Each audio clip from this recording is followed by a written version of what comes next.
That's Mr. Carbajal for his 5 minutes. Thank you, Chairman Azal, and thank you to the witnesses for being here today. Welcome, Admiral Lunde and Master Chief Waldron. Unfortunately, we're holding today's hearing while the men and women serving in the Coast Guard are facing financial uncertainty. While I know that my Republican colleagues and I disagree about the direction of ICE and CBP, I hope we agree about the value of the Coast Guard. I urge my colleagues to support the bipartisan funding bill passed unanimously by the Senate that would provide financial certainty to the Coast Guard service members. Last year, when we held this hearing, the Coast Guard was in the middle of great change across the board.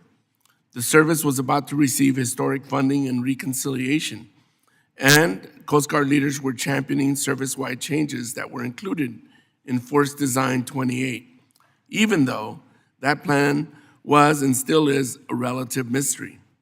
I may not have agreed with the former secretary much, but she was right when she said that the Coast Guard has been neglected and under-resourced for far too long. Unfortunately, here we are a year later, and when I look at the budget, I remain just as concerned. Overall, Coast Guard funding in the budget request increased by 15%, which is great news. With the increasing demands being placed on the Coast Guard, it is appropriate that the budget allows for significant growth among service members. This funding increase is truly overdue and more than deserved. More Coast Guard is something everyone on this committee supports. Unfortunately, the budget takes a big step backward on recapitalizing the Coast Guard shoreside infrastructure, reducing the PC&I funding by 15%. Reconciliation funding becomes meaningless if it is not met with strong regular appropriations. The Government Accountability Office issued a report last year that found the Coast Guard's $7 billion estimate for the shoreside infrastructure backlog is actually much higher due to over 200 projects lacking cost estimates. A reduction at this stage is completely irresponsible and unacceptable. Budgets show priorities. This president's budget is a reflection of his values.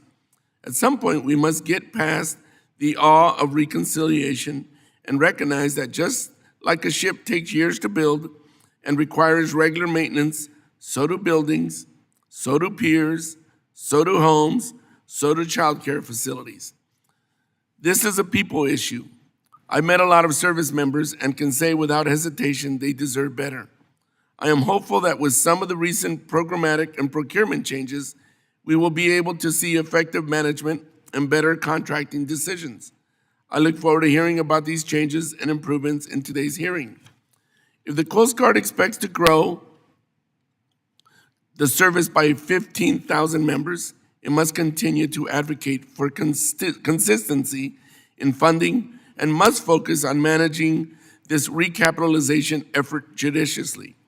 Congress has the opportunity to right this ship, and I look forward to talking to our witnesses about the needs of our future Coast Guard. With that, I yield back, Mr. Chairman.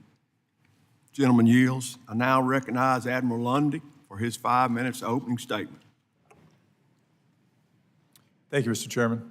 Chairman Graves, Chairman Ezell, Ranking Member Larson, Ranking Member Carbajal, and distinguished members of this committee, thank you for the opportunity for both of us to testify today on behalf of the dedicated men and women of the United States Coast Guard. Mr. Chairman, I ask that my written testimony be entered into the record. Without objection. The Coast Guard is a vital instrument of national power that provides unprecedented value